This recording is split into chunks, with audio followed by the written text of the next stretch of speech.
Mama, bakit dati po pinapayagan niyo naman ako sumama sa field trip? Bakit ngayon di pwede? Grade 1 na po ako, di na ako baby. Oo, Jen, hindi ka na nga baby. Pero hindi naman yun ang dahilan kung bakit hindi ka namin pinapayagan ngayon. Di ba, Papa? Yung mga dating field trip nyo kasi anak, dito lang sa loob ng lungsod.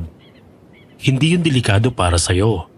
Pero itong pupuntahan nyo ngayon, nasa bundok. Tsaka malapit sa gubat. Peligroso yun.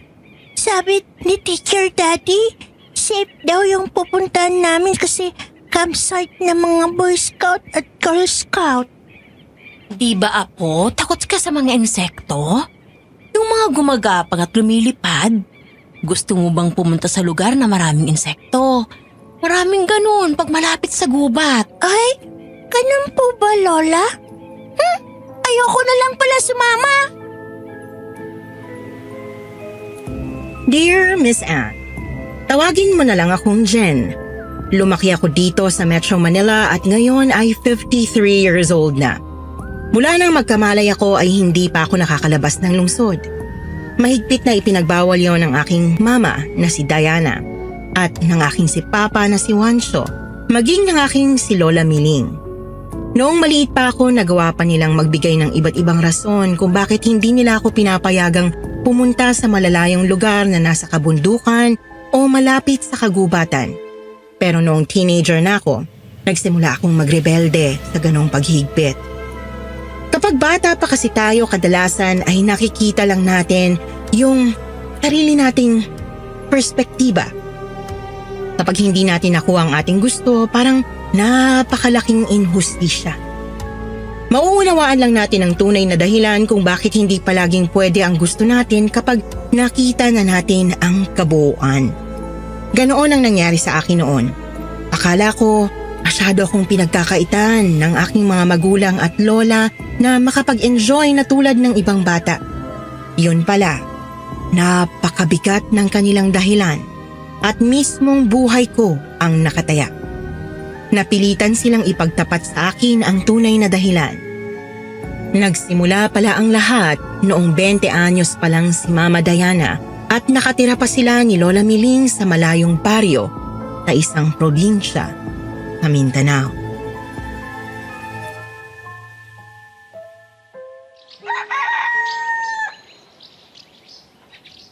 Diana, samahan mo ang ate Susan mo sa sayawan sa plaza mamayang gabi, ha? Nanay, kailangan pa ba? Malapit na silang ikasal ni Kuya Victor, di ba? Bakit may chaperon pa? Aba dapat pa rin. Gusto mo bang machismis yung ate mo? Alam mo naman dito sa atin, makakati ang dila ng mga chismosa. Hanggat di pa nakakasal sina Susan at Victor, kailangan pa rin may chaperon, lalo na sa gabi. Kaya huwag ka nang umangal, ha? Mabuti nga't makakapunta ka rin sa sayawan. Hindi ko naman hilig yung ganyang sayawan, Nay. Kami-kami lang din naman ng mga kababata ako magkikita doon. Ewan ko ba kina SP kung bakit kinikilig sa mga dati naming kalaro. Naaalala ko pa nga nung uhugin ng mga yon. Naku, pag ganyan ka ng ganyan, Diana, malamang tatanda kang dalaga, anak. Pero mabuti nga yan para may makasama ako sa pagtanda. At saka bata ka pa naman eh. Tama lang na, huwag mo muna silang pansinin. Basta ha, bantayan mo ang ate mo. Ay, posible nga yan, Nay. Na hindi na ako mag-asawa. Wala talaga ako natitipuhan dito sa atin eh. Hindi akalain ni Mama Diana, Miss Anne, na mababago ang kanyang mundo sa pagpunta sa sayawan ng gabing yun. Miss, pwede bang makipagkilala? Ako si Tonyo. Antonio Marasigan. Anong pangalan mo? Diana. Diana Perez. Pwede ba kitang makasayaw, Diana? Sige.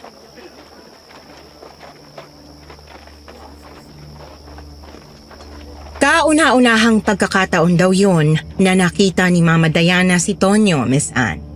Isa itong estranghero, hindi nila kababaryo. Ayon sa pagkakalarawan ni Mama, gwapo si Tonyo at matikas ang katawan. Walang binatbat ang mga binatang kababaryo ni Mama.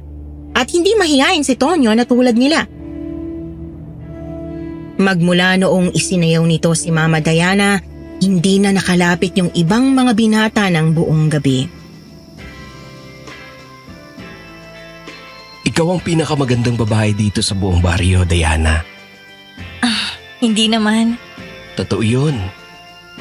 Magmula nung dumating ako rito, wala pa akong nakikita na kasing ganda mo. Bago ka pa lang dito, ano? Mahigit 1 buwan pa lang. Kaya pala ngayon lang kita nakita. Nagbabakasyon ka ba sa mga kamag-anak mo? Hindi. Nagtatrabaho ako. Isa ako sa mga trabahador sa sakahan ni Kapitan. Kinakapitan? Pero tagasan ka? Taga Barrio Dumot. Doon ako lumaki. Malayo yun ah. Paano ka napunta rito? Uli lang lubos na kasi ako. Maliit pa ako nung magkasunod na namatay ang mga magulang ko. Sa lola ako lumaki. Pero kamamatay lang din ni Lola. Umalis muna ako sa amin kasi lahat ng bagay doon nakakapagpaalala sa akin kay Lola. Masakit.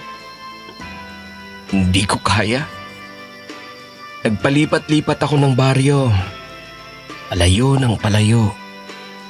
Hanggang nakaabot ako dito. Naku, nakikiramay ako. Bata pa rin ako nung namatay ang tatay namin. Pero hindi ko na inabot ang mga lolo't lola ko. Salamat sa pakikiramay. Pero sa tingin ko, itinakda ng tadhana na dito ako mapadpad sa baryo ninyo. Para nang sa ganun makilala kita. May nobyo ka na ba? Naku, wala. Hindi pa ako papayagan ni nanay na makipagnobyo. Ibig mong sabihin, bawal kang ligawan? Hindi naman. Kaya lang, dadaan sa butas ng karayom ang sino mang manliligaw sa akin. Strict at maselan si nanay. Ganun ba? Paghahandaan ko yan. Palabiro ka pala. Hindi ako nagbibiro. Pagkatapos ng sayawan, inihatid ni Tio Victor sina Mama Diana at siya Susan pauwi sakay ng kalesa. Habang nasa daan sila, nasulyapan ni Mama na umasabay sa kanila sa may kalayuan si Tonyo. Sakay ng isang malaking itim na kabayo. Lihim siyang natuwa na parang inihatid na rin siya nito. Hanggang sa paghiga ni Mama Diana, dinig pa rin niya ang halinghing ng kabayo ni Tonyo na parang umaaligid sa kanilang bahay. Pakiramdam niya, binabantayan siya nito. Kinakabahan siya na kinikilig na hindi niya mawari.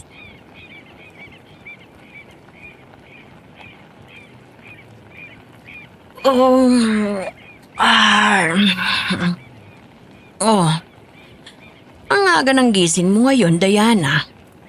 Para kang hindi napuyat sa sayawan kagabi ah. Inagahan ko na po ang pagsalang nitong mga kakanin para mas maaga kong madala sa palengke. Yung mga dumayo sa sayawan kagabi at dito sa baryo nakitulog. Malamang nadadaan muna sa palengke bago umuwi ngayon para maghanap ng pasalubong. Oy, may ikinuwento sa akin ng ate Susan mo. May kasayaw ka raw na estranghero buong gabi. Si ate talaga. Oy, wag mo sisihin ang ate mo. Dapat lang na ipinapaalam sa akin ang mga bagay na yan. May balak bang manligaw yun sa'yo? Nanay naman, isinayaw lang naman ako, manliligaw na agad. Aba, wala raw ibang isinayaw, tsaka wala nang ibang nakalapit sa'yo.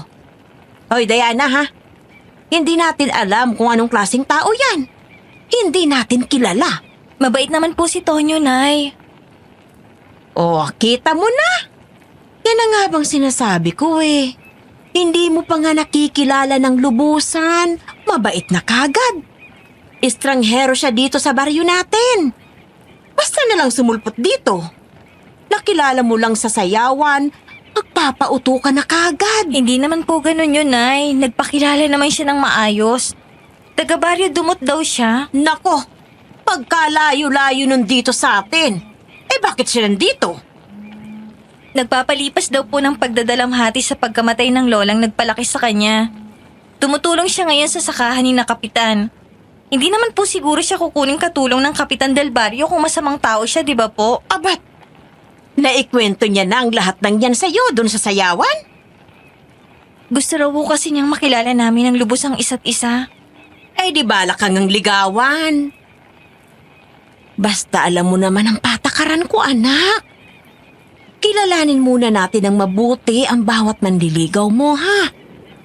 Huwag ka munang makikipagnobyo. Bata ka pa. 20 anyos ka lang. Kasi sibol mo pa lang sa pagdadalaga.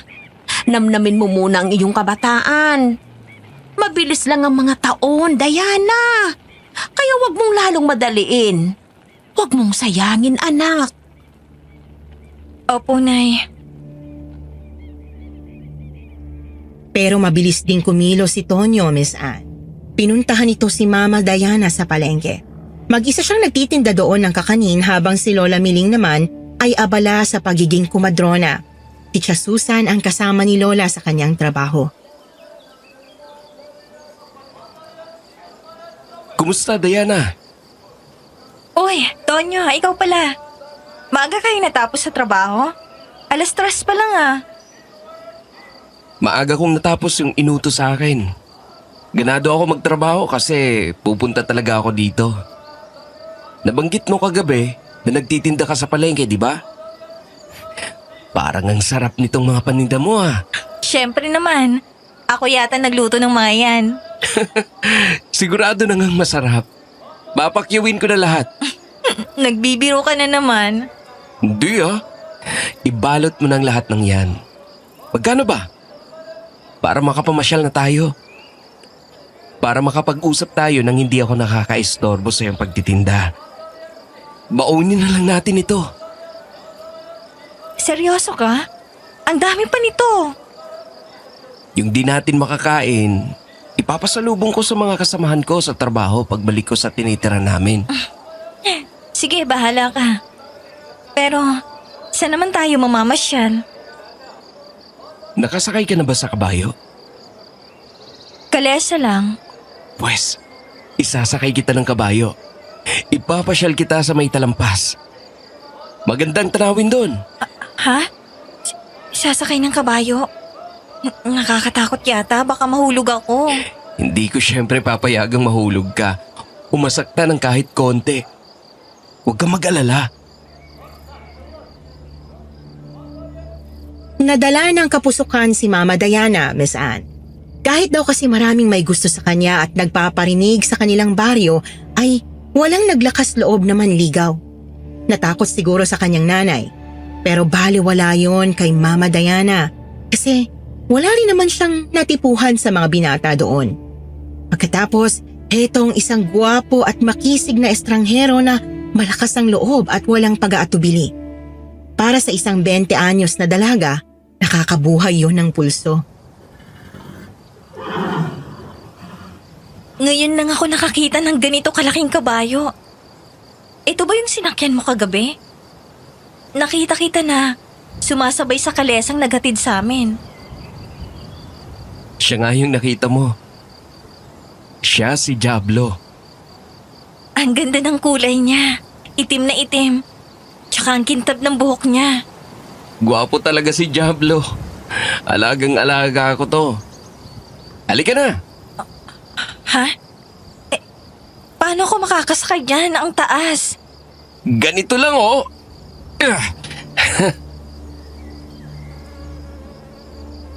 Isang talon lang ang ginawa ni Tonyo para makasakay sa kabayo. Sanay na sanay nga ito. Inilahad nito ang isang kamay kay Mama Diana at lakas loob niyang ibinigay ang kanyang kamay.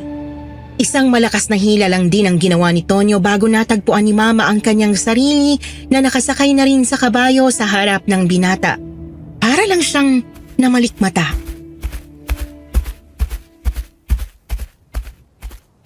Dito muna tayo magpahinga. Sandali. Aalalayan kita sa pagbaba. Oops! Ayan na. Okay na. Kinabahan ako. Di ko akalain na kaya kong sumakay sa kabayo. Ang laki pa naman itong kabayo mo at ang tulin tumakbo. Sabi ko naman, di ba? Kami ni Diablo ang bahala sa'yo. Tsaka tama ka. Ang ganda nga ng tanawin dito. Kitang-kitang buong baryo sa ibaba, hanggang dun sa ilog. Ngayon lang ako nakarating dito. Mabuti ka pa nalaman mong lugar na to. Mahilig talaga kaming mag-ikot ni Diablo. Dala ko pa siya mula sa amin. Bata pa ako, magkasama na kami. Ang galing naman. Halika, maupo muna tayo dito sa lilim. Ang presko ng hangin dito. Parang ganito rin dun sa amin. May kataasan din kasi yung lugar namin kaya malamig. Mabuti hindi ka nanibago sa init dito sa baryo namin. Nung simula oo, pero ngayong nakilala na kita sulit na. Bolero. Seryoso ang layunin ko sa'yo, Diana. Handa kitang pakasalan. Kahit ngayon din. Naku, Tonyo. Ayaw ni nanay ng ganyan. Gusto niyang makilala muna ng mabuting bawat manliligaw ko. At ayaw niya akong mag-asawa ng maaga. Napakabata ko pa raw. Wala sa edad ang pagtibok ng puso, Diana. Sa unang pagkakita ko pa lang sa'yo, nabighani na ako.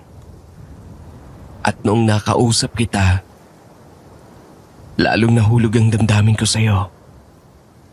Naramdaman ko agad na ikaw ang gusto kong makasama habang buhay at maging ina ng aking mga anak.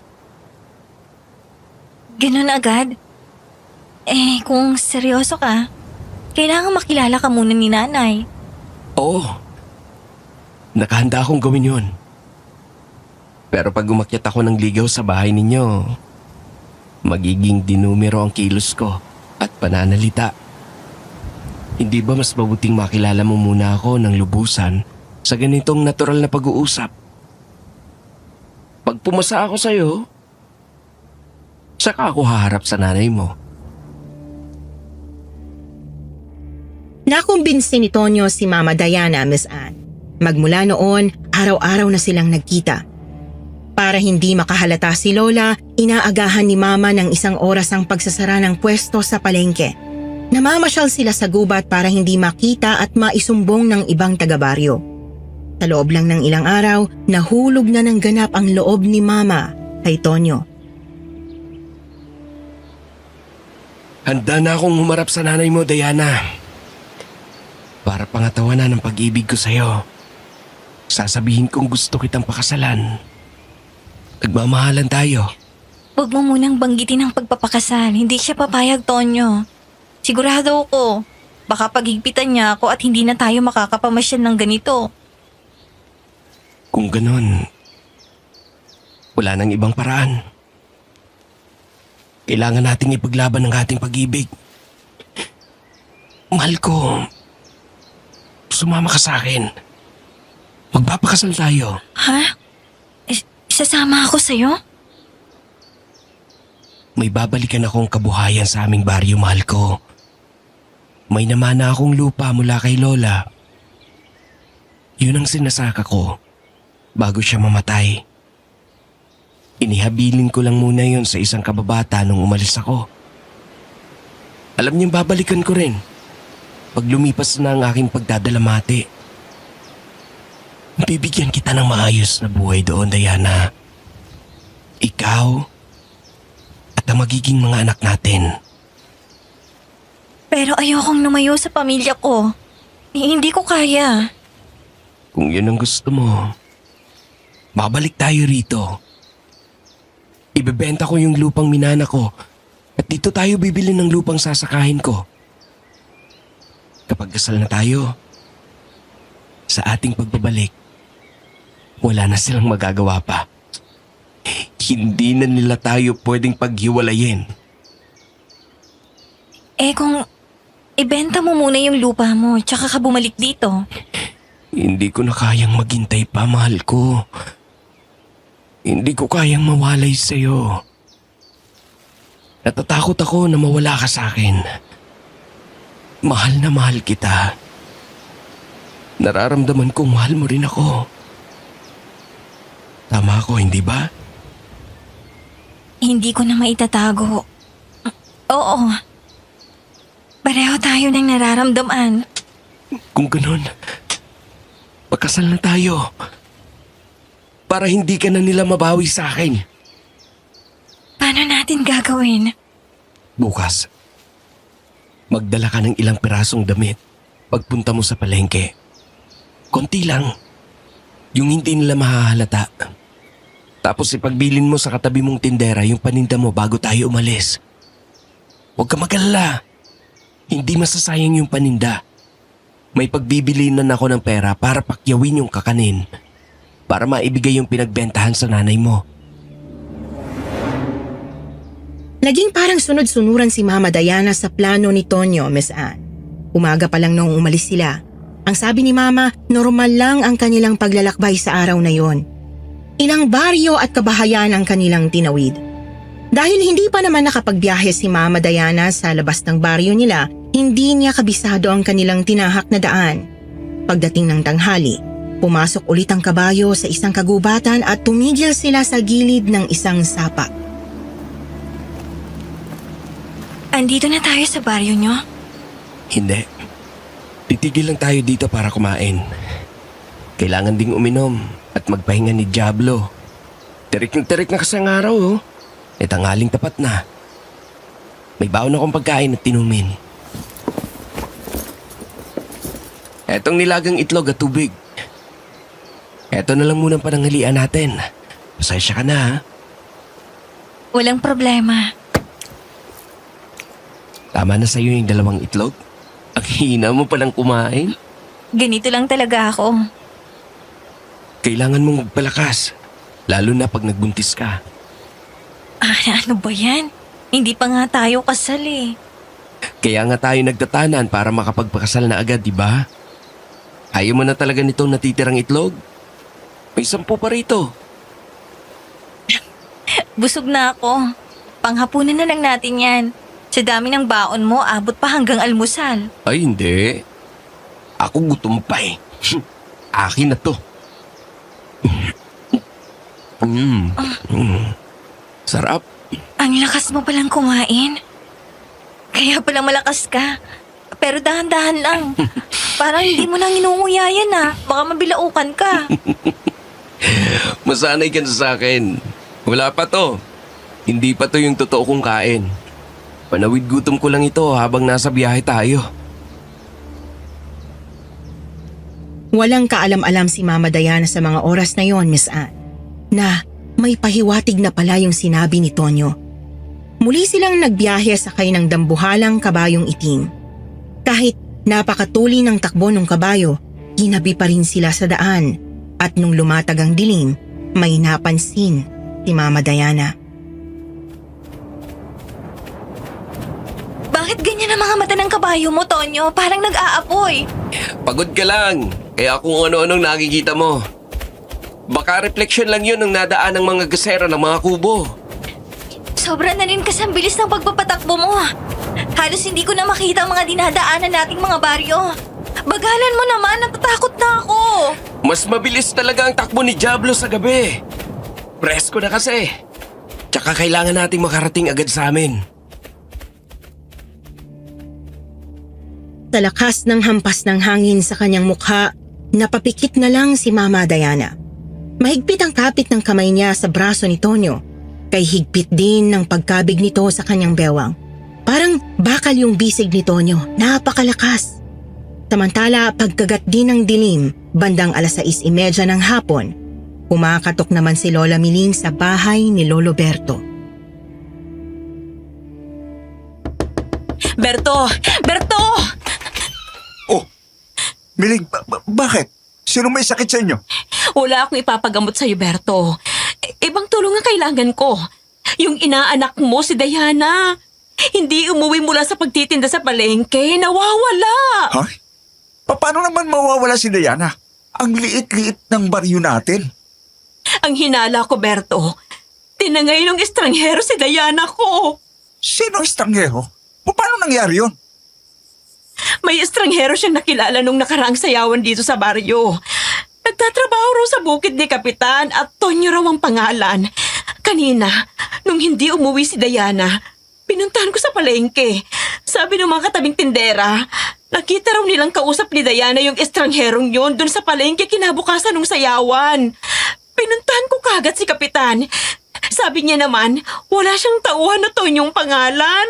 Lahat daw ng tauhan niya taga rito sa atin. Abay, manluloko yun ah. Pinagbilin daw ni Diana sa katabing tindera yung kanyang mga paninda kaninang umaga pa. Ibig sabihin, kung tiningi siya nung si Tonyo, malayo na sila. Tulungan mo ako, Berto. Habulin natin sila. Abay, oo naman. Pero saan natin nahabulin? Ang sabi niya kay Diana, taga Baryo Dumot siya. Hindi ko alam kung totoo yun o isa rin kasinungalingan. Kung totoo yun, mas lalong nasa panganib si Diana. Hindi maganda ang alam ko tungkol sa Baryo Dumot. Nasa pananyo ng kabundukan. Malapit sa sinasabing pugad ng mga aswang. Oh, Diyos ko! Ang anak ko! Habulin na natin kaagad, Berto! Ihanda ko lang ang mga gamit kong magiging pananggalang natin. Sige. Sa kung anumang mandatnan natin doon. Gamitin na natin yung kalesa ko. Umuwi ka muna at magbihis ng pwede mong isabak sa gubat at iakyat sa mundo. Dahil baka kailangan nating pumanhik. Bumalik ka kaagad dito, ha? Para makalis na tayo. Kababata ni Lola Miling si Lolo Berto na isang albularyo, Miss Anne.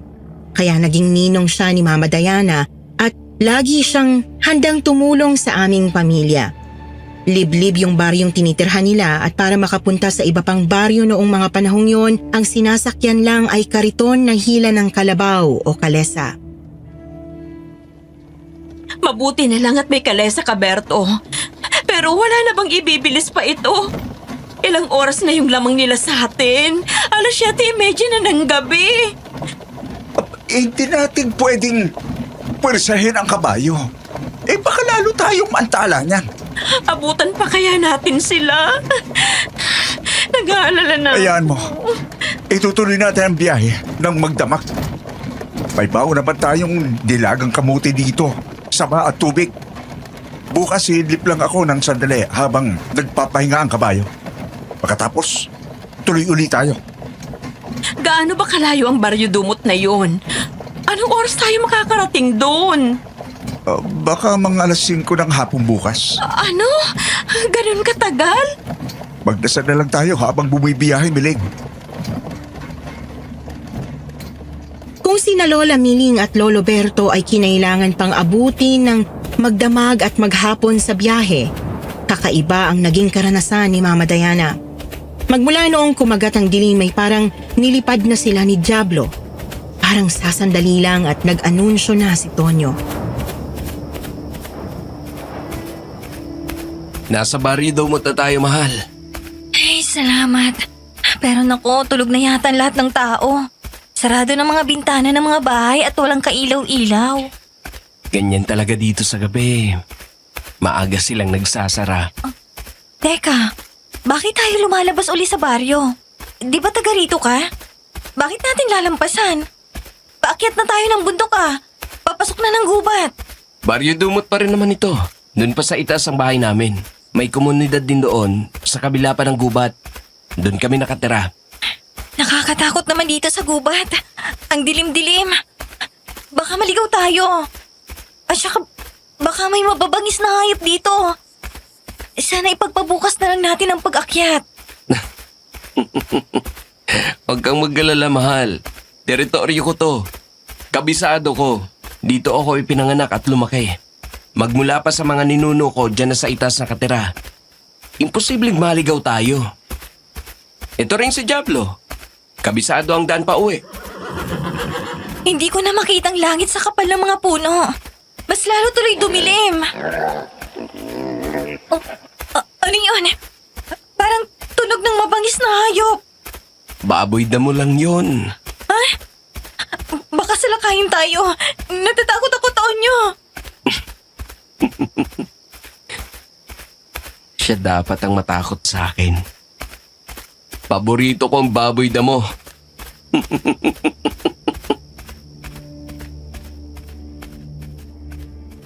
Matagal din silang naglakbay sa gubat, paakyat ng paakyat, bago muling dumalang ang mga puno. Lumabas sila sa isang mahawa na lugar na may kulumpon ng mga kubo. Nasisinagan ito ng kabilugan ng buwan. Wala raw makitang mga tao si Mama Diana liban sa isang matandang babae na nakatingin sa kanila. Ito ang komunidad namin, mahal. Napakalayo pala talaga. Tonyo, bakit ngayon ka lang? Masyado na kayong ginagabi. Mag-aalas 10 na. Kabilugan pa naman ang buwan. Nana Isay, pasensya na po. Kinailangan ko lang talagang iuwi na rito si Diana. Siya nga po pala mapapangasawa ko. Diana, si Nana Isay. Tiyahin ko. Umibis na tayo para makapagmano ka. Halika, Diana. Sasaluhin kita.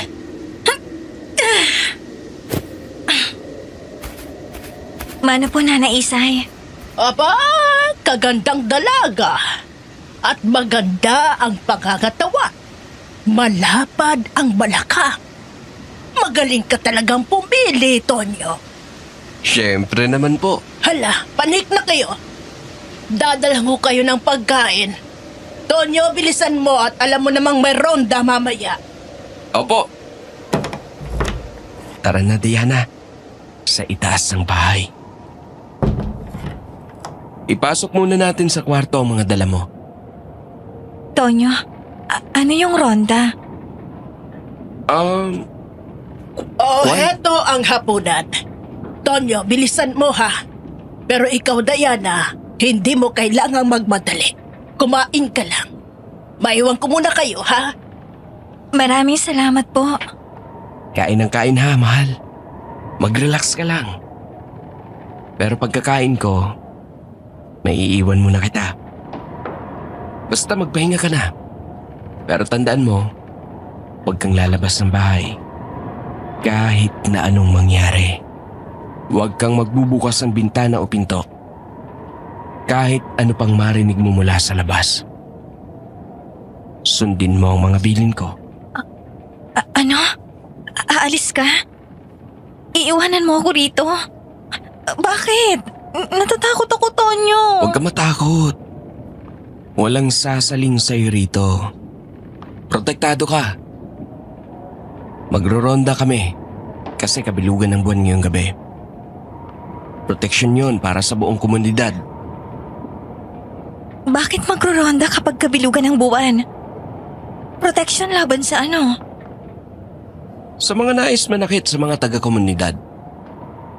Kung minsan kasi, may mga nangangahas umakyat dito. Lalo na kung kabilugan ng buwan. Huwag mo akong iwan dito, Tonyo. Huwag kang matakot. Kaya nga may ronda eh. Naghahalili kami sa pagbabantay. Ligtas ka rito. Basta wag na wag kang lalabas ng bahay o magbubukas ng pinto o bintana. Magtatagal ka ba? Depende. Basta wag mo na akong hintayin. Pagkakain mo, matulog ka na. Kailangan mong magpahinga. Dahil natagtag ka sa biyahe, siguradong pagod na pagod ka. Sa kabila ng mga pagtatangka ni Tonyo na ipanatag ang loob ni Mama Diana, hindi mawala ang kanyang takot. Lalo pang nadagdagan ang mga katanungan at agam-agam niya dahil sa binitiwan nitong mga salita. Nagtataka siya kung ano ang posibleng sumalakay sa komunidad sa tuwing kabilugan ng buwan. Ano ang kinalaman ng kabilugan ng buwan sa pagsalakay na yon? Hindi tuloy siya nakatulog kahit totoong pagod na pagod sa biyahe. Mas nanaig ang kanyang takot. Napagpasyahan niyang makiramdam at makinig sa mga nangyayari sa labas. Naupo siya sa sahig ng pasandal sa dingding sa ilalim ng bintana. Akala ko ba nagro-ronda sila? Bakit ang tahimik ng paligid? Walang naglalakad o nag-uusap. Parang walang katao-tao sa labas. Tawagin ko kaya si Tonyo. Baka nasa malapit lang siya.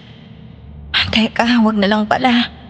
Baka sinasadya nila yung katahimikan para maging patibong sa kung sino mang sasalakay. Baka mapahamak pa sila kung mag-iingay ako. Nanatiling tahimik si Mama Diana sa kanyang pwesto. Hawak yung relo na ipinamana ng kanyang lola bago ito namatay. Iyon ang pinakamahalagang bagay na meron siya kaya dinala niya. Hindi siya pumapali ang susian yon araw-araw. Nagbilang siya ng oras habang hinihintay ang pagbalik ni Tonyo. Pero hindi raw niya namalaya na nakatulog siya. Ha? Ano yun? Sabay-sabay na umaalulong ang mga aso. Naku, 12:00 na pala. Hating gabi na. Nakakakilabot naman. Bakit kung kailan pa hating gabi, saka sila umaalulong ng ganyan? Sa kabila ng bilin ni Tonyo, nakaramdam si Mama Diana ng pangangailangang sumilip sa labas. Pinatay niya muna ang lahat ng gasera sa loob ng bahay para hindi siya makita sa labas. At kaunting-kaunti lang ang ginawa niyang pag-angat sa bintana para lang makasilip siya. Maliwanag ang sinag ng buwan kaya sigurado daw siya sa kanyang nakita.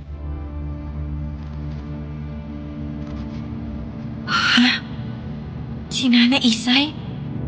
Bakit mag-isa lang siya? Di ba delikado yon? Dapat nasa loob siya ng bahay. Ha? Ano yan? Ano nangyayari sa kanya? Ha? Diyos ko! Nagbabago siya! Nag-iibang anyo! Talimaw! Aswang! Aswang si Nana Isay! Mabuti na lang daw at hindi napasigaw sa takot si Mama Diana. Sa halip, nangipuspos siya at nawalan ng boses bago nawalan ng malay. Nung nagising siya ay madaling araw na at nasa tabi na niya si Tonyo.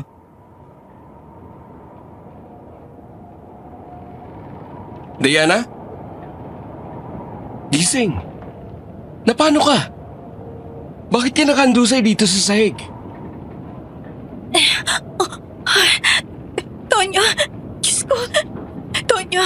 Kailangan na nating umalis agad. Kailangan nating tumakas. Nakita ko kagabi yung tiyahin mo. Isa siyang aswang. Kitang-kita ko. Kaya ba kayo nagronda dahil may aswang? Siya yung aswang, Tonyo! Nakita mo? Nasilip ko sa bintana. Kitang-kita ko na nagbago siya ng anyo. Tumangkad siya. Umabang kanyang mga braso at binti. Umaba rin ang kanyang mga kuko. Yung mukha niya naging mabangis. Nanlaki at namula ang kanyang mga mata.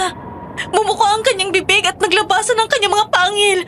Nawarak ang kanyang duster. At lumabas mula sa kanyang likod ang malalaking pakpak na parang paniki. Yung katawan niya, hindi na mukhang katawan ng tao. Mukha ng halimaw. Kaya tumakas na tayo, Tonyo. Tara na habang araw pa. Hindi natin kailangang tumakas, Diana. Hindi ka niya sasaktan dahil ikaw ang magiging asawa ko. Alam mong aswang siya. Hindi lang siya. Marami sila dito sa komunidad. Sa tuwing kabilugan ng buwan, kung kailan pinakamaliwanag ang gabi, nagro-ronda kami para proteksyonan sila. Yun din kasi ang gabi kung kailan may mga taong nagtatangkang sumalakay dito para patayin kaming lahat. Ganon ang nangyari noon sa mga magulang ko. Pinatay sila ng mga taong sumalakay dito, mahal.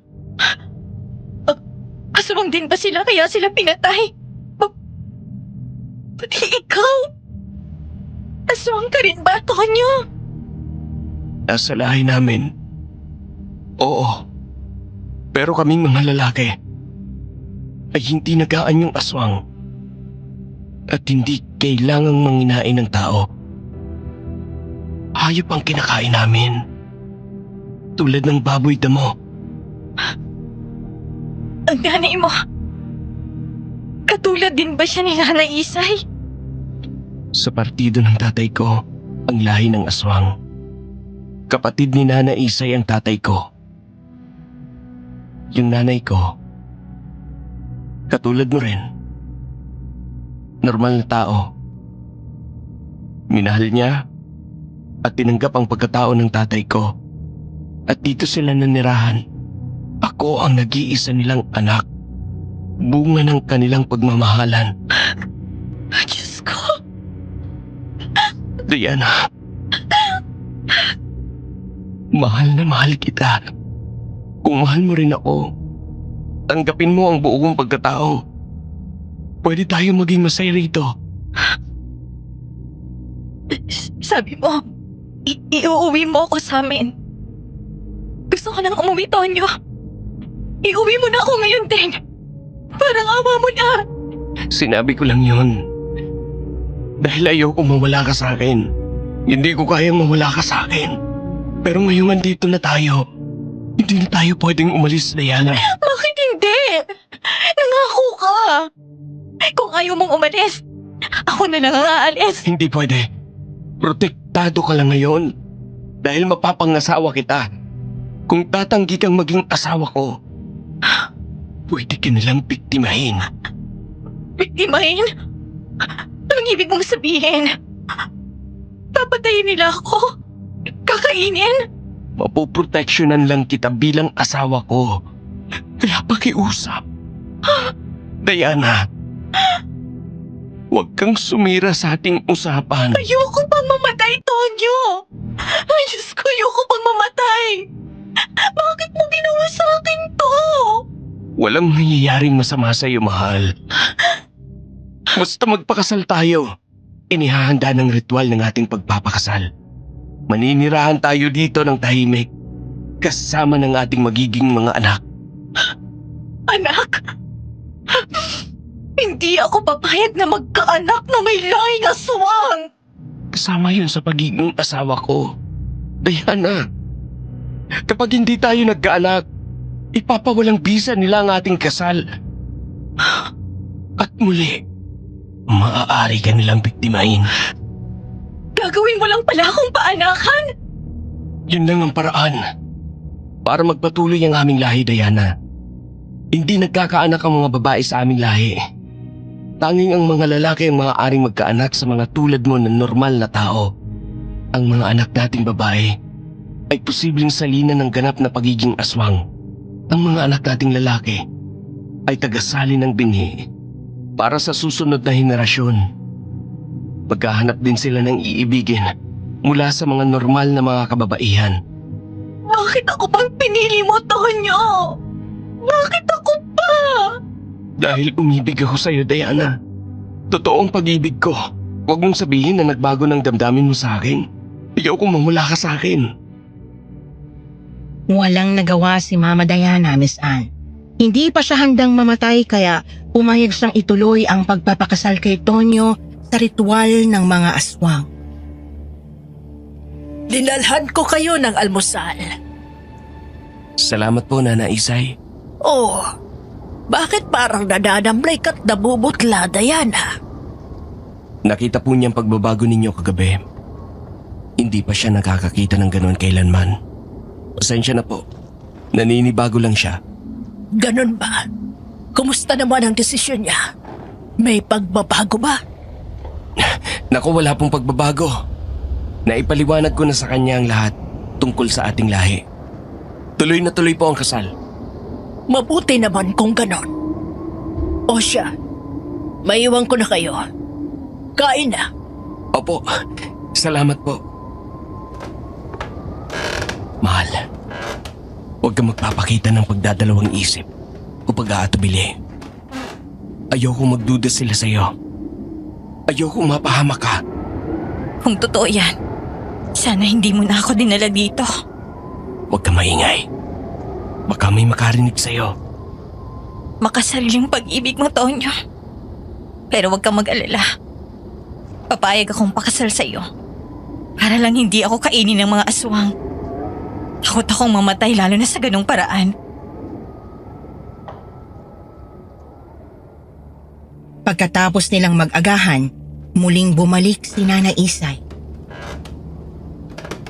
Tonyo, ipasyal mo si Diana sa buong komunidad para makabisan niya ang paligid. Gayong taga rito na siya. Kailangan na niyang matuto ng tungkol sa pang-araw-araw na buhay natin. Opo, Nana Isay. Dana mahal.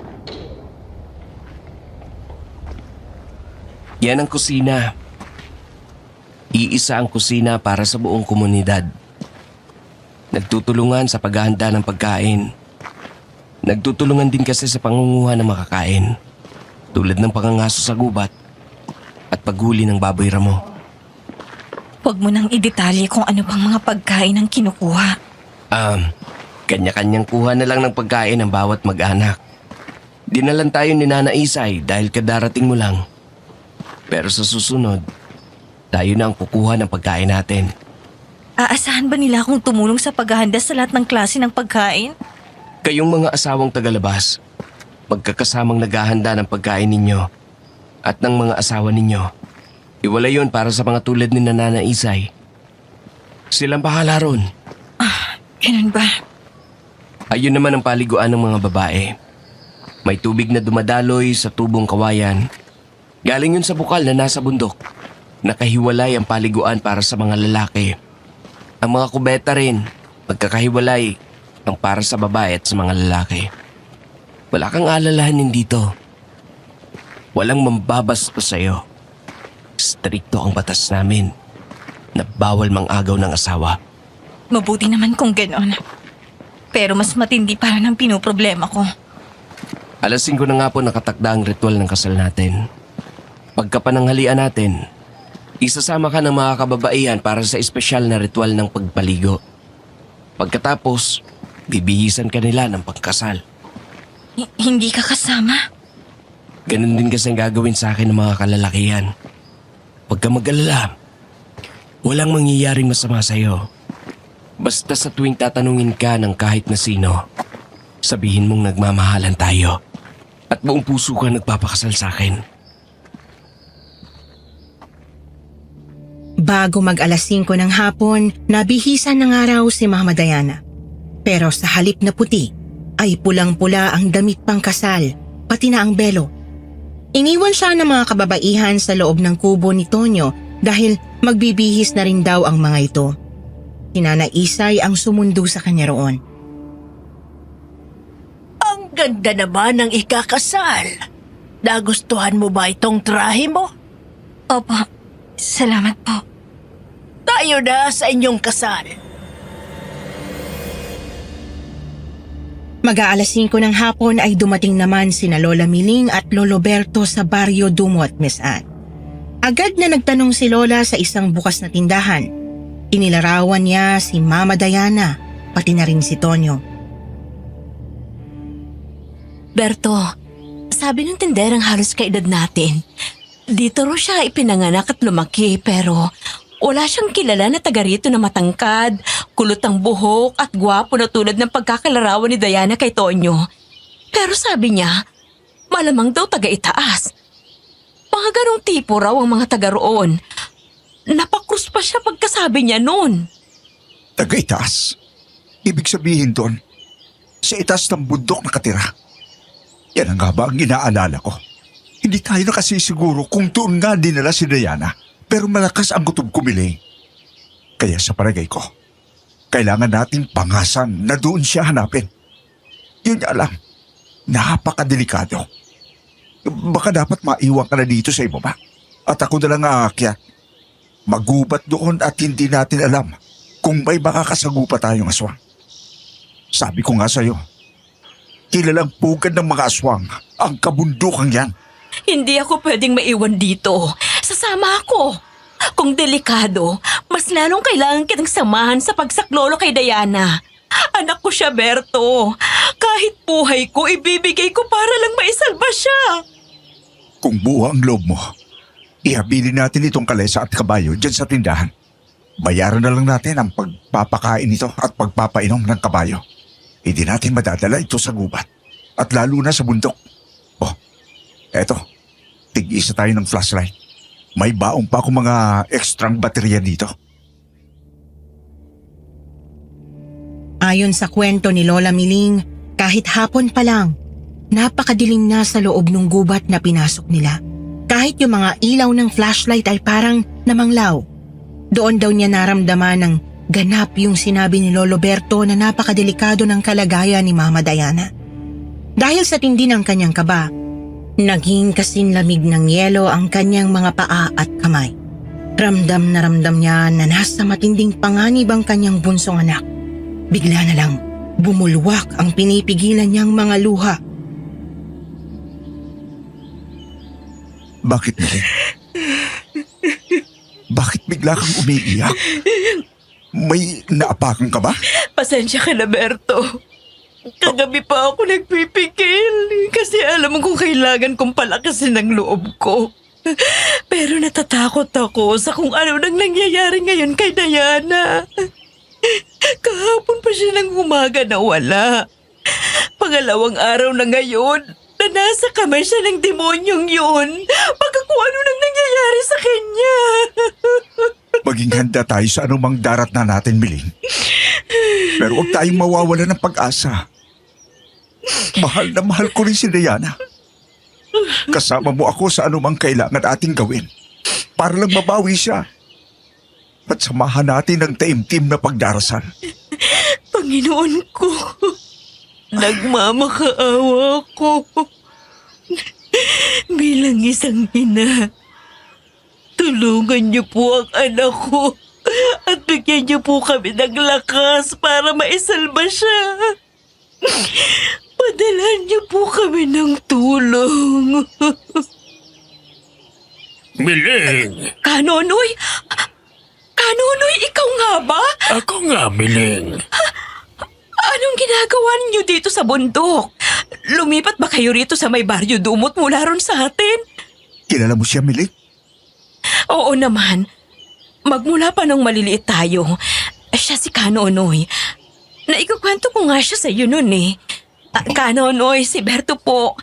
Kababata ko at kumpare. Kumusta po? Mabuti at nagkita tayo. Berto, si Kanonoy yung lolo na laging dumadaan at bumabati sa akin pag nauutusan ako ng inang na magdilig sa bakuran. Lagi niya akong pinupuri na magaling akong mag-alaga ng mga halaman. Siya nga ang nagturo sa akin kung aling mga tanim yung kailangang madalas diligan at kung alin naman yung hindi dapat masyadong tinutubigan. Kaya lalong gumanda yung mga halaman namin. Naaalala kong lahat yon hanggang ngayon at ginagawa ko pa rin.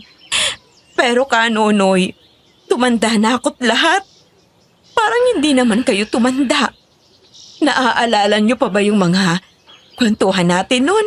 Hindi kita nakakalimutan, Miling. Busilak ang iyong kalooban, anak. Mabait ka sa lahat, pati na sa kalikasan. May balik yan sa'yo. Naku, maraming salamat ho. Bakit nga pala kayo nandito sa gubat? Malapit ang bumaba ang araw eh. Meron akong napakahalagang pakay. Pareho pala tayo. Kami rin ho. May tumangay kasi sa anak kong dalaga. May posibilidad daw na dyan sa itaas ng bundok nakatira yung tumangay. Alam niyo ba ang daan papunta sa mga komunidad dyan? Ay, alam ko. Sumunod kayo sa akin. Dinala ni Nana Isay si Mama Diana sa pinakagitna ng komunidad. May malawak na espasyo roon sa harap ng kulumpon ng mga bahay. Dinekorasyonan yung espasyo ng mga palaspas ng niyog at makukulay na mga ligaw na bulaklak. Andon ang lahat ng mga taga-komunidad, suot ang pinakamagaganda nilang damit. Parang pista raw sa bayan, sabi ni Mama Diana. Darito ang dalagang si Diana. Sino ang umaangkin sa kanya bilang asawa? Ako po. Ako si Tonyo. Ang umaangkin kay Diana para maging asawa ko at ina ng aking mga anak. Paligiran natin ng mga ikakasal. Tonyo at Diana, hawakan niyo ang mga kamay ng isa't isa. Hindi raw kilala ni Mama Diana ang lengguaheng ginamit ni Nana Isay sa binigas nitong parang mga dasal at sa makapanindig balahibo nitong pag-awit. Pero natakot siya nang may nag-abot ng punyal sa matandang babae. Tonyo, bakit may kutsilyo? Huwag kang mag-alala. Wala lang yan. Tonyo, akin na ang iyong kaliwang kamay. Narito po. Tonyo, susugatan ko ang iyong hinlalaki para ilantad ang dugo ng iyong lahi. Pumapayag po ako. Diana, akin na ang iyong kaliwang kamay. Narito po. Diana, susugatan ko ang iyong hinlalaki para ilantad ang dugo ng iyong lahi. Pumapayag po ako. Pinagdidikit ko ang inyong mga hinlalaki. Tanda ng pagsasanib ng inyong dugo at lahi. Mula sa araw na ito, mag-asawa na kayo! Simulan na ang kainan! Tonyo, Diana, maupo na kayo. May mahahabang mesa at bangko na nakahanda na sa isang gilid ng espasyo. Nang makaupo ang karamihan, may mga naglabas na ng mga bandehado ng pagkain. Hilaw na karne. Karne ng hayop lang yan. Naghahanap lang ng kakaining tao ang aswang tuwing gabi ng kabilugan ng buwan. Kagabi yun, kaya nagawa na nila. Sa ibang araw, tulad ngayon, sapat na ang preskong karne ng hayop. Hindi ko kaya. Huwag kang mag-alala, mahal. Para sa amin lang yan. Iba ang pagkain ninyong mga asawa. Iniingatan kayo rito. Napaka-espesyal ninyo. Kaya naman laging may masarap at masustansyang pagkain na tiyak na ikasisiyan ninyo. Tulad ng litsong baboy damo, manok na sarsyado sa kamatis, at iba pa. Masarap magluto ang mga nanay dito. Kahit napakarami ng inihandang masasarap na pagkaing pampista, pinilit lang ni Mama na magkunwaring kumakain. Halos masuka siya habang pinanonood si Tonyo at ang iba pang mga taga roon na sarap ng inangasabang hilaw at duguan pang karne. Diring-diri at takot na takot siya, Miss Anne. Hindi niya maisip kung paano niya masisikmura na maging asawa si Tonyo. Sa kabilang banda habang pinapanood niyang kumakain ang lahi nito ay parang nakikita rin niya kung paano siya nangasabi ng buhay kapag hindi siya sumunod sa kanilang kagustuhan.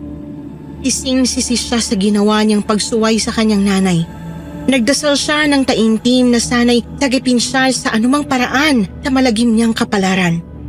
Samantala, sina Lola Miling at Lolo Berto ay sumusunod kay Kanonoy sa pagtawid sa gubat. Aba, nasa hangganan na agad tayo ng gubat. Ang bilis lang pala. Mga kabahayan pa ba yung natatanaw ko? Parang may kapistahan. May ikinasal. Tingnan nyo ng maigi yung babaeng nakatrahe ni Pod na pula. Nakikilala niyo ba siya? Si Diana. Siya nga! Diana! Huwag mo siyang puntahan, Miling. Dito ka lang. Kailangan ko pong bawiin ang anak ko. Pero bakit hindi ako makahakbang? Hindi naligtas kapag lumabas tayo sa hilera ng mga puno. Paano si Diana? Ako nagbahala. Magtiwala ka lang. Sundin natin siya, Miling. Para sa kaligtasan ni Diana. Akala raw ni Mama Diana guni-guni lang niya ang boses ni Lola Miling na tumatawag sa kanya. Pero may namataan siyang 3 tao na nakatayo sa hangganan ng gubat at kilalang kilala niya kahit sa malayo sina Lola Miling at Lolo Berto. Hindi siya kumipo pero hinawakan niya ang laylayan ng kanyang damit pangkasal at itinaas ito hanggang hita. Mabilis siyang tumayo at humakbang paalis sa kinauupo ang bangko. Mula roon ay walang pasintabing tumakbo na siya ng matulin patungo sa kinaroroonan ng kanyang ina. Diana, bakit? Saan ka pupunta? May mga dayo! Pumupunta siya sa mga dayo! Tumatakas siya! Diana! Bumalik ka rito! Habulin niyo! Yun na raw ang pinakamatuli na pagtakbong ginawa ni Mama Diana, Miss Anne. Pero nagulat pa rin siya sa bilis ng pagdating niya sa mga bisig ni Lola Miling. Pakiramdam daw niya ay may makapangyarihang puwersa na humigop sa kanya papunta sa hangganan ng gubat. Naramdaman niya na lang na magkayakap na silang dalawa. Nay! Nay, tumakas na tayo, Nay! Mapanganib sila! Mga aswang sila! Oo nga, hinahabol nila si Diana. Kailangan na nating tumakbo. Oh, Diyos ko! Iligtas niyo po kami! Nay, batawad po! Nadamay ko pa kayo sa ginawa ko! Patawad po! Ang mahalaga, magkasama na tayo, anak. Kahit ano pang mangyari, magkasama na tayo. Andito si nanay. Huwag kayong matakot. Basta't huwag kayong lalabas ng kagubatan patungo sa kanila. Hindi po tayo tatakbo. Lalaban tayo. May dala akong panlabang kung iisang aswang lang, pero napakarami nila. Magtiwala ka lang. Mula sa kanilang mga anyong tao ay isa-isang nagbago ng anyo ang mga aswang at pumailan lang sa ere pasugod sa hangganan ng gubat. Nakakapanghilakbot daw ang kanilang mga itsura. Yun namang mga tulad ni Tonyo na hindi nagaanyong aswang ay sumugod din, papalapit na may dalang mga itak. Magsisisi ka sa ginawa mo, Diana! Mamamatay kayong lahat! Magsitigil kayo! Nasa poder na namin ang mga taong ito. Hindi nyo sila pwedeng kantihin! Teritoryo namin ito! Papatayin namin kayo, mga hongham! Alam nyo, wala kayong pag-aaring teritoryo kahit saan! Mga salot kayo! Marami na kayong utang na dugo! At sino ka para magsabi niyan? Wala kang pakialam! Pare-pareho lang tayo! Hindi tayo magkatulad! Nungka! Hindi kami katulad nyo na pumapatay para mabuhay! Dapat sa inyo, malipol lang lahat! Hindi ka binigyan ng karapatang gawin yon! Huwag kang maghari-harian dito! Binigyan kami ng kapangyarihan na proteksyonan ng mga tao. Kaya kung nilalagay nyo sa panganib ang kanilang buhay, may otoridad kaming labanan kayo. Kaya kung hindi kayo titigil, magkakasubukan tayo! Tingnan natin kung kaya mong iligtas ang mga taong yan! Magkayakap ng mahigpit sina Mama Diana at Lola Miling. Gustuhin man nilang tumakbo papalayo, alam nilang aabutan at aabutan din naman sila, lalo na dahil nanlalambot na sila sa takot. Parang naghihintay na lang daw sila ng kanilang kamatayan sa kamay o pangil ng mga aswang. Mili, Diana, dito kayo sa likod namin.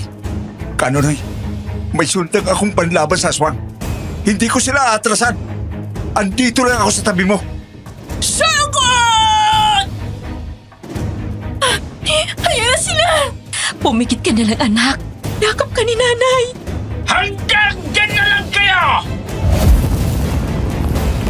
Diana, tumilat ka. Tingnan mo. May biglang lumiyab na bakod ng apoy. Hinaharangan ng mga aswang. Apoy nga! Saan galing yan? Naku, baka kumalat! Baka masunog ang buong gubat! Pati mga hayop at pati tayo! Hindi, anak. Tingnan mo. Hindi nasusunog yung damo sa ibaba ng apoy. Hindi yan ordinaryong apoy. May kakaibang kapangyarihan.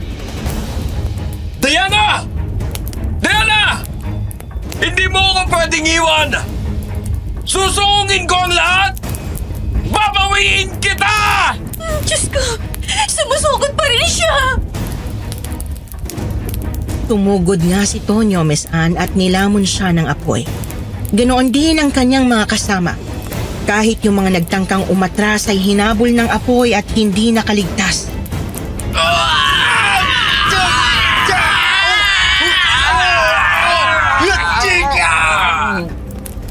Siya pala yung kumuha sa'yo. Wala na siya, Diana. Hindi kanya na makukuha.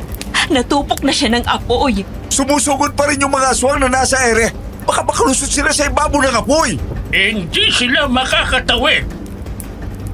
Gumagalaw yung mga sanga ng malalaking puno. Para silang may isip. Sinasadya nilang hampasin yung mga aswang pabagsak sa apoy. Nakaiwas yung isa. Yung pinuno pa naman. Si Nanay Isa yun. Tiyahin ni Tonyo. May utang ka sa aming lahi, Diana! Sisingiling ka namin! Tandaan mo yan! Babalikan ka namin! Ay, natatakot ako. Umalis na siya. Wala na siya. At hindi ka namin pababayaan, anak, kahit kailan. Gagawin ko ang lahat ng nalalaman ko para mabigyan ka ng proteksyon, Diana. Sa ngayon, lumayo na tayo mula sa lugar na ito.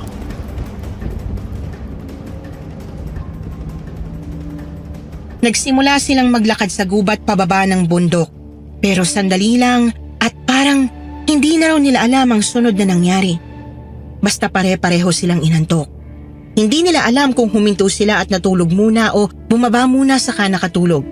Basta sabay-sabay na lang din silang nagising na nasa gilid na uli sila ng gubat pero doon sa may bahaging nakabungad sa Baryo Dumot. Umaga na at hindi na nila kasama si Kanonoy. Sinubukan nilang pagtagni-tagniin ang lahat habang nasa daan pa uwi. Sakay uli sila ng kalesa ni Lolo Berto. Parang ang hirap tanggapin ng lahat na nangyari sa atin. Pati na rin kung paano tayo nakababa ng bundok. Sa unang pagkakita ko pa lang kay Kanonoy, alam ko na agad na hindi siya tao.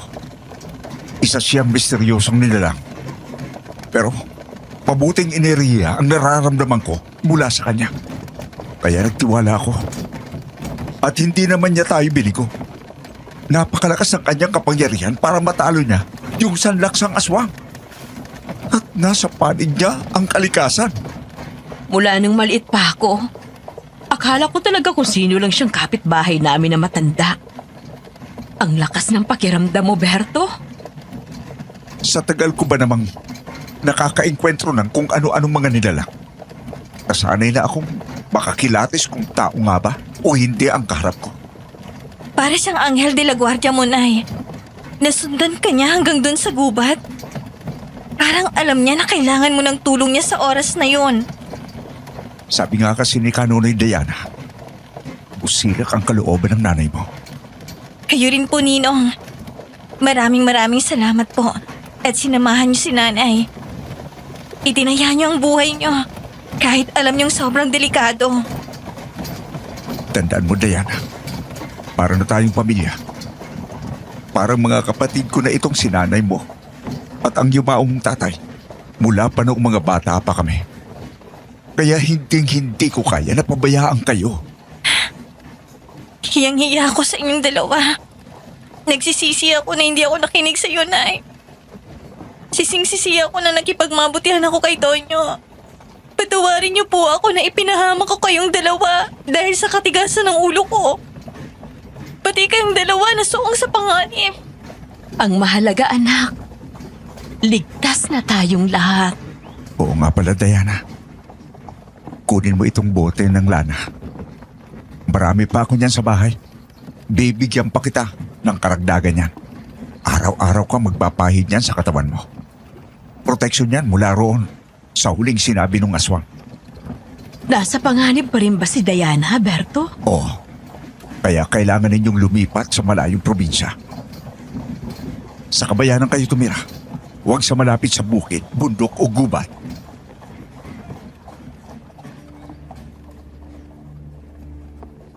Binenta nila Lola Miling ang kanilang konting ari-arian at mula sa Mindanao ay lumipat sila sa Visayas.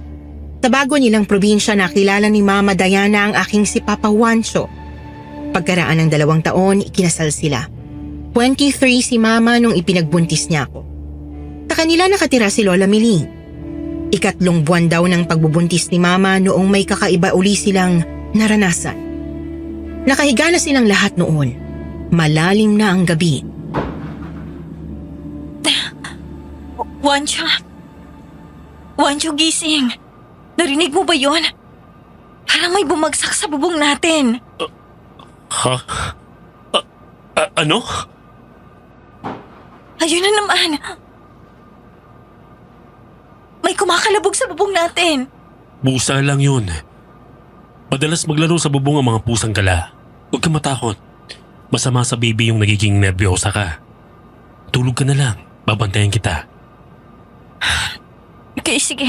Pipilitin ko. Basta pakiramdaman mo kung ano yun, ha? Oo. Ako mag-aabang. Juancho, may nag-iingay talaga sa bubong. Naku, nakatulog pala ulit tong katabi ko. Teka, kung tulog si Juancho, ano tong gumagalaw sa ibabaw ng tiyan ko? Ano to? Lubid? Bakit gumagalaw? Diana! Bakit? Anong nangyari? Juancho, tulungan mo ako. Kunin mo tong hawak ko. Galing sa bubong. Gustong pasukin ang tiyan ko.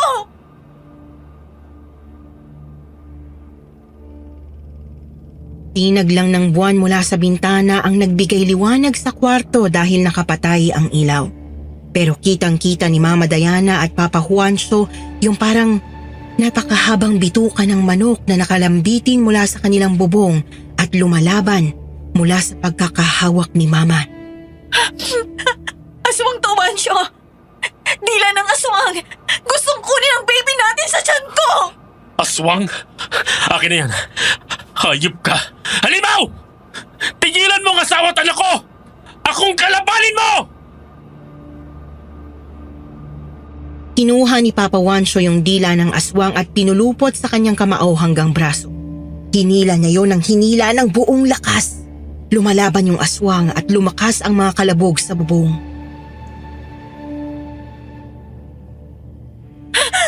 Juancho! Naaangat ka niya! Mag-ingat ka! Bitiwan mo kung kinakailangan! Anong nangyayari dito? Ano yan, Juancho? Bakit ka nakalambitin? Aswang, Nay! May aswang! Hawak ni Juancho ang dila! Ay, Diyos ko po, Panginoon ko! Tulungan mo kami! Huwag mo kami pababayaan! Halimaw! Hindi ka mananaig! Lumayas ka! Huwag ka nang babalik dito! Dumating si Lola Miling at binuksan ang ilaw. Ibinuhos ni Papa Juancho ang kanyang lakas sa paghatak sa dila ng aswang at bigla itong naputol. Halos kalahating diparin yung naiwan sa kamay niya. Narinig nila ang pagkukumahog ng aswang at paglipad nito palayo. Hetong tubig na may bendisyon. Buhusan niyo yan. Pati ng mga parte ng balat ninyo na nadikitan. Ang apde! Tingnan niyo, Nay. Parang nalapnos yung parte ng palad ko na nadikitan yung dila. Juancho! Naku, Juancho! Ikaw ang napuruhan! Siguradong magpepeklat yan. Minarkan kayo ng aswang. Pero mabuti na lang, hindi nakuha ang apo ko at hindi kayong dalawa nasaktan ng higit pa sa ganyan. Anong gagawin natin dyan sa dila? Tingnan nyo, unti-unting nalulusaw sa benditadong tubig. Mawawala na ng tuluyan yan. Basta ilagay natin sa garapo na puno ng benditadong tubig tapos ihagis natin sa dagat mamayang umaga. May kinalaman pa kaya ito kay Nanay Isay? Kahit nasa ibang probinsya na tayo. Posible yun. Naging kampante ako kanina. Hindi na dapat maulit pa yon. Kailangan natin mas mag-ingat. Umalis na tayo bukas. Kahit damit lang ang dala natin. Ayoko na ipagpaliban pa. Sa Maynila na tayo titira. Sa pinakagitna ng lungsod. Anong trabaho mo? Makakapaghanap din ako ng trabaho doon. May naipon naman tayo. May tatawid natin yon. Ang mahalaga, mailayo kayo ni baby sa panganib. Yun ang dahilan kung kaya sa Maynila na ako ipinanganak at lumaki, Miss Anne. Medyo kampante na sana sina Mama hanggang may kakaiba pa uling nangyari noong 2 taong gulang ako. Kasama nila akong nagsimba sa Quiapo. Kawawa naman yung matandang bulag oh. Mabuti nang magkabilang mga mata.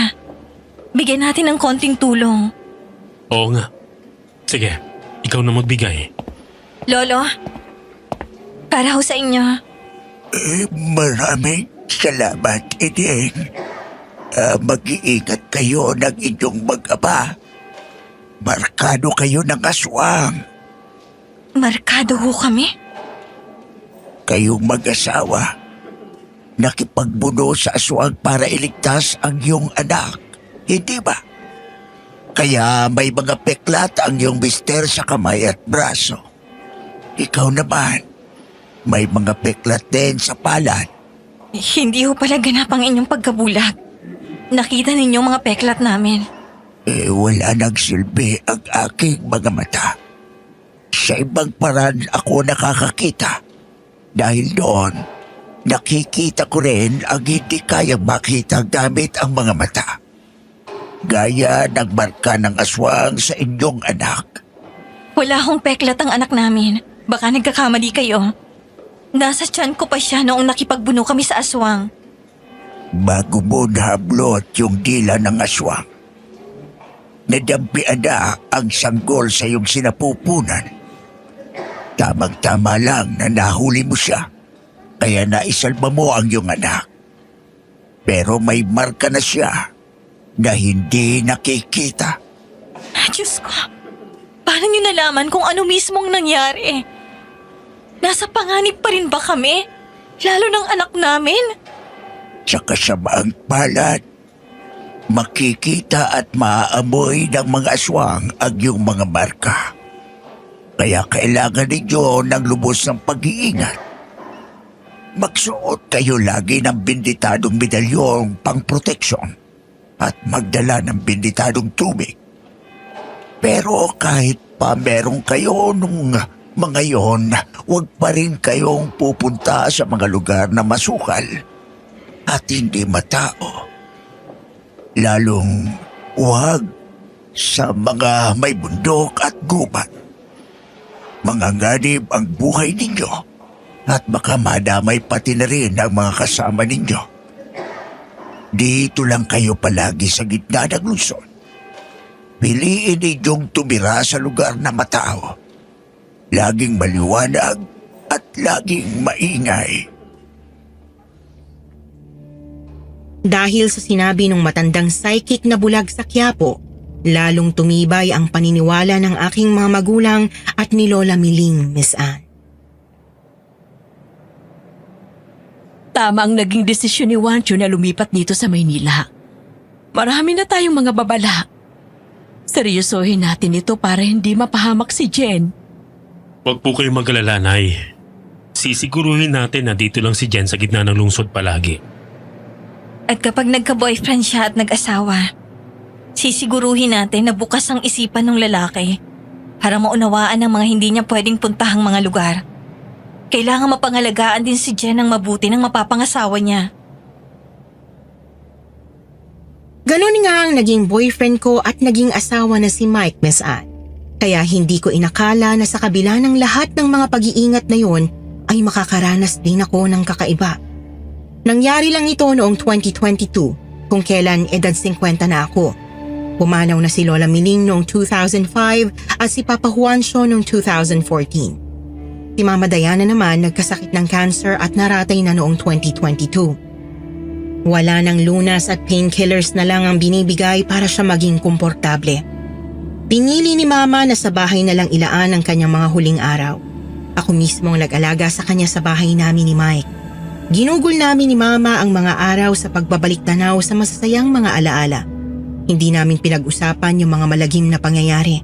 Pero bago dumating ang katapusan, nagparamdam pa rin ang lagim. Jen, anak. Papalapit sila. Sino pong papalapit, Ma? Ang mga sugo ng mga aswang. May dumarating na mga sugo ng mga aswang, Jen. Isara mo ang mga bintana at pinto. Nakasara at nakalak na po lahat. Naka-aircon po tayo kaya talagang lagi nakasara ang mga bintana. Nasa bubong na sila, anak. Suot mo ba ang medalya mo? Suot ko po. Nakasuot din ang sa inyo. At magwiwisik po uli ako ng holy water. Inutusan sila para kunin ako, Jen.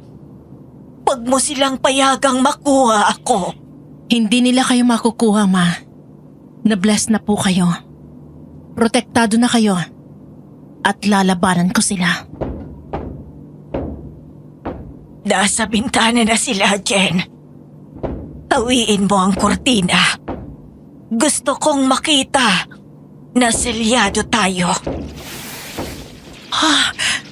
Oh my God! Pagkarami-rami paniki, Ma. Nakakulumpon sila sa labas ng bintana. Pero paano nila nagagawa yan? Wala naman sila makakapitan sa salamin. Sa bisa ng mahika ng aswang, Jen. Asensya ka na, anak.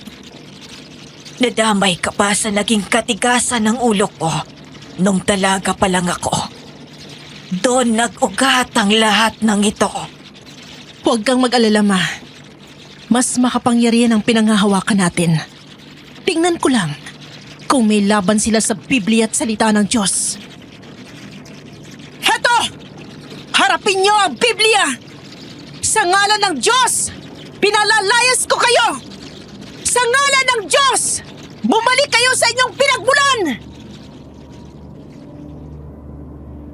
Biglang nagsialisa ng sabay-sabay yung sanlaks ng mga paniki, Miss Anne. Kauna-unahan at kahuli-huli ang pagkakataon yon na nakakita ako ng paniki doon sa lugar namin. Pagkaraan ng 3 araw, pumanaw na si Mama.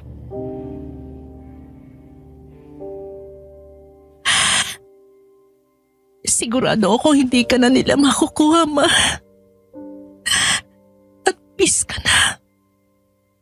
Blessed ka na. Huwag mo rin akong aalalahanin. Hanggang sa dulo, mag-iingat ako. Wala kaming anak ni Mike, Miss Anne, at naiisip ko rin na mas mabuti na siguro yon. At least, wala na akong aalalahanin na baka naipasa ko sa kanya o sa kanila ang marka ng aswang. Hindi na baling habang buhay ko pa rin kailangang mag-ingat. Hanggang sa akin na lamang ang sumpang yon. Titigil na sa akin. Hanggang dito na lamang, Miss Anne, at maraming salamat sa inyong pagbibigay daan sa aming karanasan sa pamilya. Mabuhay ang kwentong takip siling.